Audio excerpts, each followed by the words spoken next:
Nakulangan nga pala ako sa pagtitikin namin nung nakaraan kasama ang Team Hibasanan. Kaya naman naisipan ko na magtikin ulit. At nung nakaraan nga hirap din ako sa pagtitikin at gawa lang yung flashlight ay hindi namin mailagay sa ulo. Kaya naman ay isa pa, uulitin ng pagtitikin.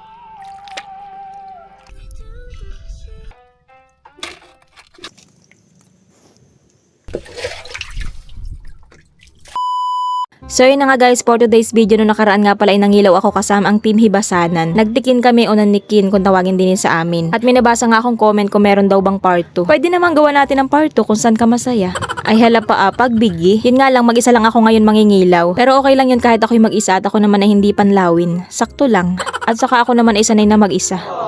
Laka, uy, parang nagpapaawa pa ay ano. So yun na nga, mabalik tayo. Nandito na nga pala ako sa dagat. At kung makikita nyo nga, parang wala namang makikita at yan ang dilim. Malakas nga pala ang hangin at medyo maalon. Makiraw ang tubig o makandag at kahit wari ko isang ipit na lang isang ibuhos mo dito ay hindi malantap. Kaya naman naisipan ko na magpundo muna at pakalmahin ko muna ang dagat na para bang sigurado ako nakakalma ang panahon mamaya. Pero kung hindi nga kakalma, edi wag. Hoy, bakit parang nagagalit na naman?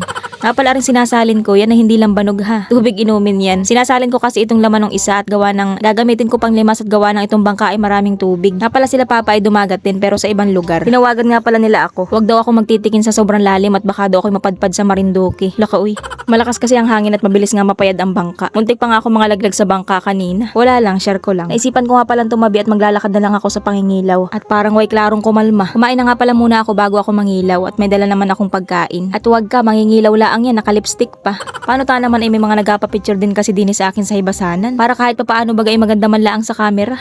Pagkatapos ko nga pala kumain ay ayan at ako ngay nagagayak na at ako'y mangingilaw na. At pagkababa ko nga pala sa bangka may nakita na agad akong isdang tampalpi. Tapos may nakita nga pala akong balatan na kung tawagin din sa amin ay hangin ng bato. Sa unang tingin talagang hindi mo sila masyadong mapapansin at parang bato nga sila. Pero kapag sanay ka ng manguha ng ganyan, naku kahit nakapikit ka pa, wala kang makikita, syempre nakapikit ka eh. Nilalagyan nga pala namin ng kaunting tubig yung timba para hindi sila malusaw. Sa mga hindi pa nga pala nakakaalam, yan po ang aming hanap buhay. Marami nga palang klase ang balatan o sea cucumber. May tinatawag kaming hangin ng bato, hangin ng puti, gulong, uwak, tungag at saka kaki. At ganyan pala na isa-isa ko na sa mga previous video ko. Nga pala kapag kami tinatamad magdampot o di kaya naman ang pwesto nila ay nasa malalim, sinisibat na lang namin sila. Yan naman ay hindi basta-basta natutunaw. Tapos yun na nga may nakita nga pala ako ditong isdang maming. Medyo mahirap nga pala gamitin itong aking sibat na dala at malambot yung kawad. Hindi ko kasi dala yung aking sibat na ginagamit ko lagi sa pangingilaw. At ang bala ko kasi talaga ay magtitikin. Kaya yung sibat na mahaba ang dala ko. Nakuha ko lang ari sa bangka. Ito ginawa lang ni Heart na pulot lang niya yung kawad sa bahay. Kaya malambot aring sibat. Malambot din kasi yung gumawa. Charis.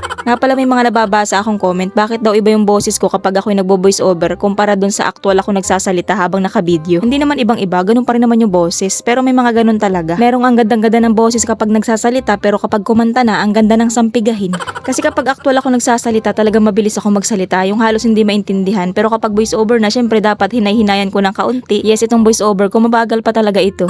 At saka syempre minsan may sipon, pagod na mag-voice over at gawa na maghapon na, yung mga ganun, minsan paus. Pero madalas nga kapag ako ay nagsasalita, parang bagas-baga na parang pagalit. Ganun naman talaga ang mga taga Quezon, lalo na nga kapag Bisaya, ay sus, para baga laging may kaaway.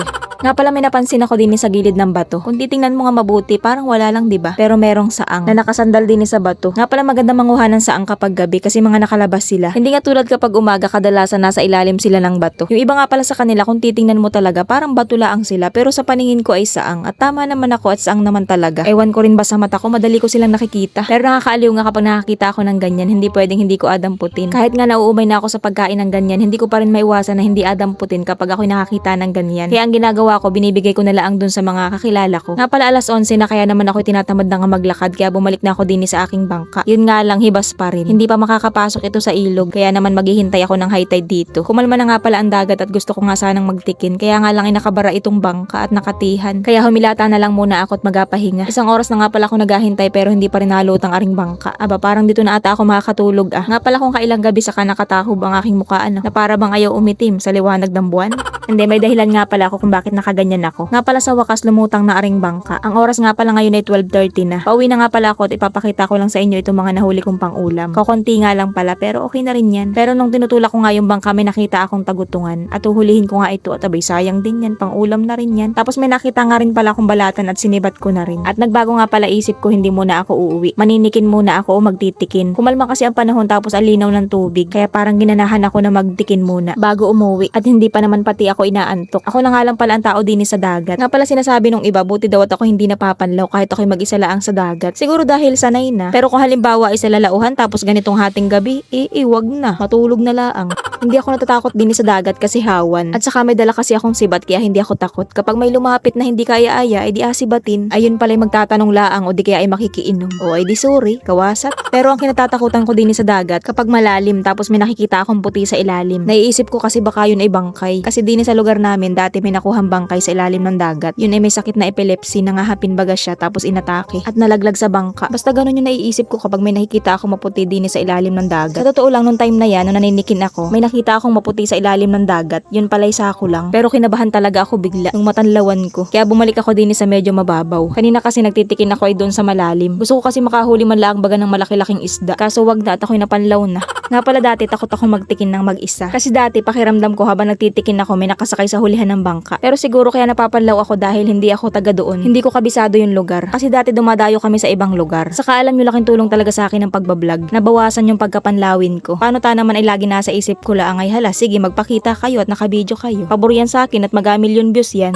Para ngayon lang, dati hindi ko kaya makatagal na mag-voice over din sa gitna ng palaisdaan. Alas 5 pa lang inaalis na talaga ako. Pero ngayon inaabot na ako hanggang alas 12. Nga pala mabalik tayo, wala nga pala ako masyadong makitang isda at saka pag nakakita ako ng isda ay talaga namang hindi ko man laang matamaan. Ari kasing panibat ko ay pang malaking isda laang ata ari. O diba sinisi pa yung sibat? Nga pala ako'y natutuwa din sa flashlight na gamit ko. Ito nga pala kay Onichan. Sobrang liwanag niya. Tapos ang tagal pa niyang malubat. Ito yung ginagamit ko mula kanina. Ito nga pala katulad din ng flashlight ko. Ang kaibahan nga laang ito ay may belt para sa ulo. Mukhang mapapa-order din ako ng ganito. Nga pala at dahil mag-aalas 3 na at ako'y nakaramdam na ng antok kaya ako'y pauwi na. Subalit ito nga pala yung mga nahuli kong pang ulam. Puro mga kasag at saka tagutungan. Tapos konting balatan. Bukas ko na nga lang pala ito lulutuin at ako'y inaantok na hindi na kaya ng power ko. So yun lang, bye!